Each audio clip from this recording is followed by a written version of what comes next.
Nagsisimula nang dumating ang mga panauhing pandangal sa libingan po ng mga bayani sa Taguig City bilang paggunita sa National Heroes Day. Seguridad sa lugar, nagsimula na ring higpitan. Ang detalye sa report ni J.M. Pineda.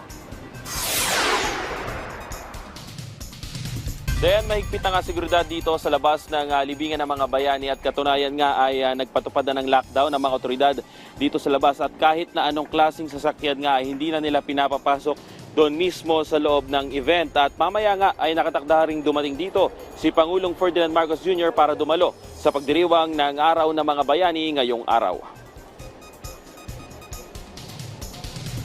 Sunod-sunod na ang pagdating ng mga panauhin at mga VIP dito sa libingan sa main gate at isa-isang chinecheck ng mga sasakyan na pumapasok sa loob ng libingan. Kahit ang mga miyembro ng media ay hindi pinapalagpas at dumadaan din sa security check at verification. Kasama sa mga nakabantay ay ang Boy Scout of the Philippines, Armed Forces of the Philippines, Philippine National Police o PNP at mga Presidential Security.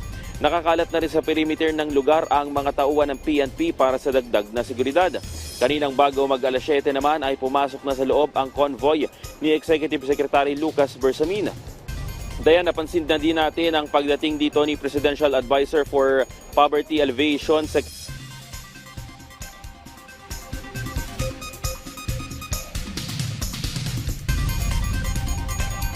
Kay Carson. Dumaan na rin dito sa area natin ang diplomat mula sa Australia, India, Cambodia at Spain. Dayan, sa ngayon nga ay nakikita nyo sa akin likuran, yung ilang mga tao dito ay naghihintay na lamang dahil hindi na sila pinapapasok ng mga security guards o ng mga the Philippines, pati na rin ang PNP dahil nga naka-lockdown na ngayon. At ayon nga dun sa mga tauhan na tinanong natin kanina, ay wala ring regular na pagdalaw ngayong umaga at mamaya pang after lunch pwedeng dumalaw bukas sa publiko ang itong libingan ng mga bayani. Yan muna ang latest dito. Balik sa iyo, Dean. Maraming salamat, J.M. Pineda.